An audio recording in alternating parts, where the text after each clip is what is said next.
Good morning. अभी recently unified pension scheme के और भी डिटेल्स आने वाले हैं. As per my information within 2 weeks we should have more clarity on the unified pension scheme. But today I will be discussing about NPS.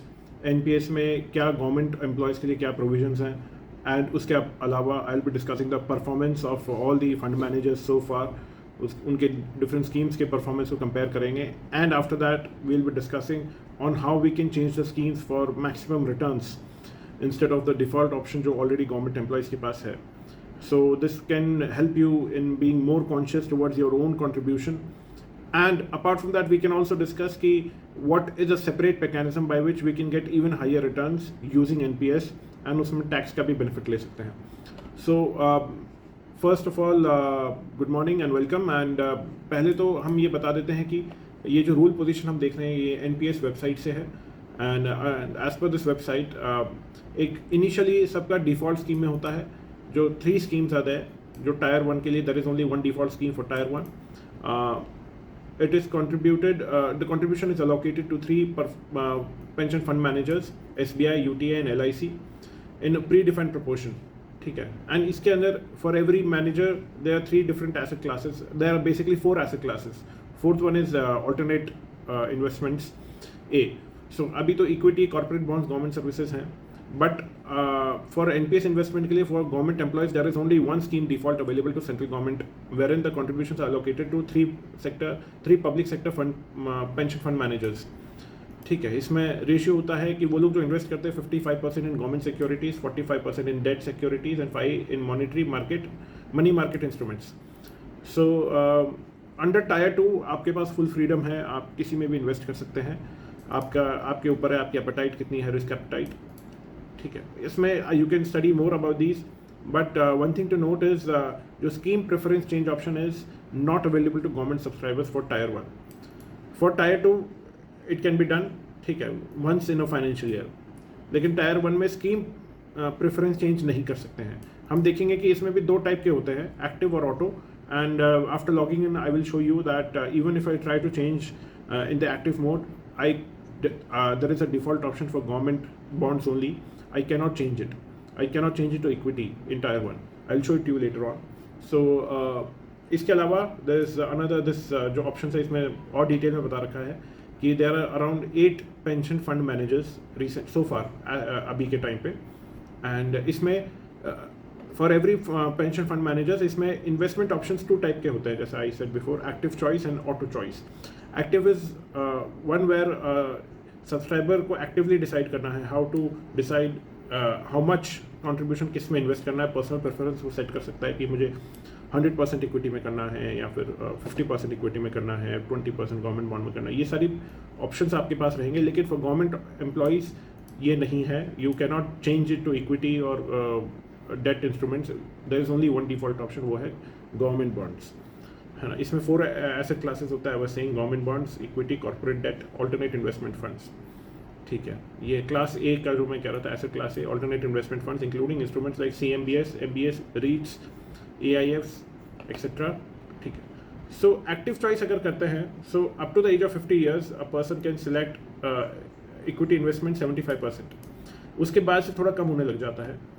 ठीक है. 50 years के बाद मैक्सिमम 75 कर सकते हैं एक्टिव में, लेकिन ये गवर्नमेंट एम्प्लॉयज़ कर ही नहीं पाएंगे. So there is no point in discussing. Auto choice में ये जिसमें ऑटोमेटिकली जो पेंशन फंड मैनेजर्स होंगे उनके पास फ्रीडम होगी, they can do it. You have allowed them to do it if you have selected auto choice. इसमें there are multiple options again within this also. LC75 ये government employees के लिए नहीं है अवेलेबल, जिसमें अलग अलग एसेट के ये रेशियोज होते हैं. Up to 35 years one can have 75% in equity which will reduce after every year.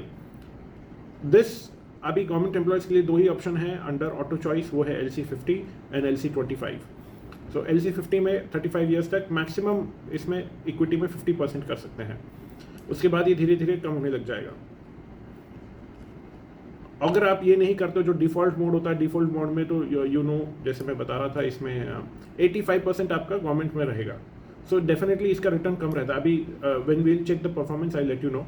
Now ये LC50 हो गया, जिससे मॉडरेटली आप 35 years की एज तक आपका इक्विटी में 50% रहेगा इन्वेस्टमेंट, एंड LC25 भी कंजर्वेटिव होता है जिसमें आप इक्विटी में कम करके अगर आपको सेफ खेलना है सो ये दूसरे कॉर्पोरेट और गवर्नमेंट में ज़्यादा वेटेज रहेगा।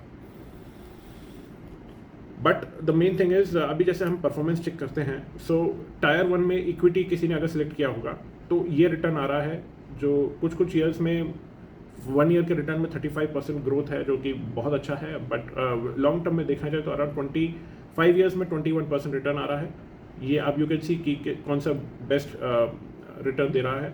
कॉर्पोरेट बॉन्ड्स में ये है, गवर्नमेंट बॉन्ड्स में ये है, जो अभी गवर्नमेंट एम्प्लॉयज़ के लिए टायर 1 में गवर्नमेंट जी का रहता है। गवर्नमेंट बॉन्ड्स में हमने देखा था कितना है 85%, ठीक है।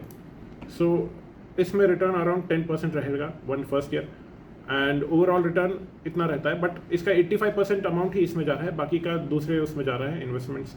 You can log in and check कि आपका नेट रिटर्न कितना आ रहा है, एंड ऑल्टरनेट का काफ़ी कम रिटर्न है एसेट क्लास ए का। नाउ हम अगर कोई बंदा है जो इसमें इन्वेस्ट करता है, अगर चेंज कर लेता है, जैसे मान लीजिए डिफ़ॉल्ट ऑप्शन से चेंज करके कोई बंदा इसमें कर लेता है LC50 में, सो 50% उसका रिटर्न वो इन्वेस्टमेंट उसका इक्विटी में रहेगा, सो उसको यहाँ पे बेहतर रिटर्न मिलेगा। मान लीजिए कि उसने इक्विटी में, then he will have to select only one.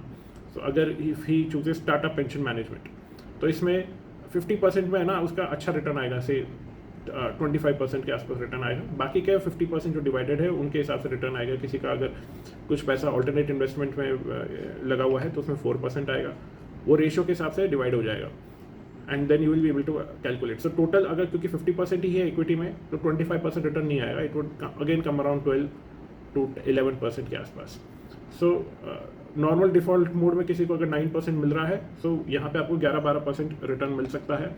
So definitely ये चेंज करने का बेनिफिट मिल सकता है if the market is performing very well, जैसा कि अभी हो रहा है। Now one more thing, I will be showing you how we can change our preferences, our scheme from the default selection.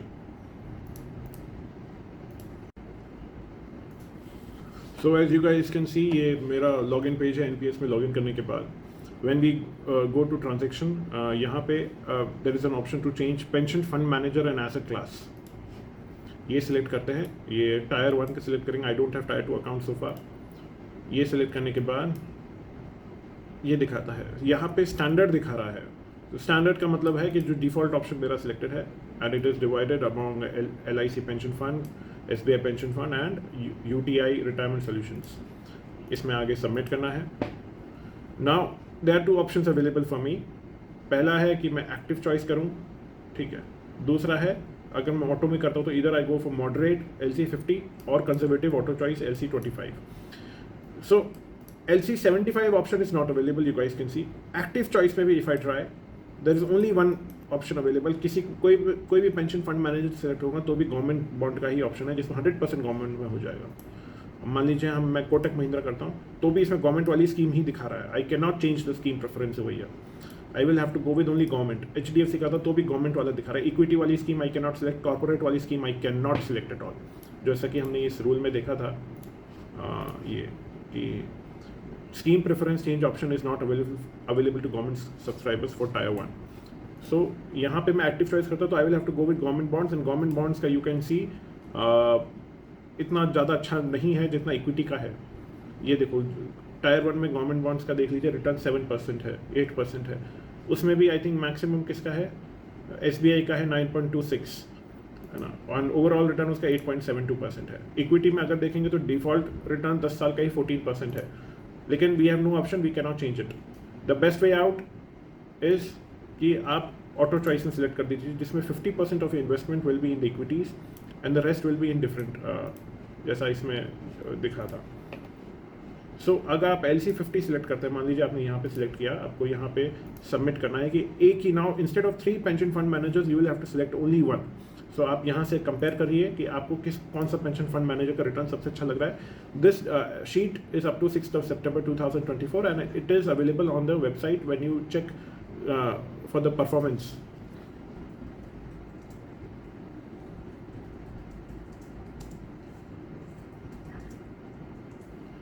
यहाँ पे आप सिलेक्ट करेंगे, आपको दिख जाएगा। ये आया है, यहाँ से जब डाउनलोड करेंगे तो एक्सेल शीट डाउनलोड हो जाएगी। ठीक है, नाउ यहाँ पे आप ऑटो चॉइस करते हैं। मान लीजिए कि आप selected set Tata pension fund, ये ऑप्शन आएगा मेरे पास, एक OTP आएगा and then I will be able to change it. ये सारा पैसा मेरे न्यू पेंशन फंड में आफ्टर 3-4 डेज ट्रांसफर हो जाएगा। एंड नाउ मेरा फ्यूचर में जो भी होगा that will be as per moderate auto choice LC50। So this was the way you can change your scheme, and hopefully within next few days itself, we are going to see more details on unified pension scheme, and I'm hopeful that some of the issues which are there in the unified pension scheme will be settled by the government. थोड़ा more clarity होगा and those issues will be addressed. So hopefully we can see a scenario where UPS can become even more better. So far, thank you very much, and that's all for now. God bless you all. Bye.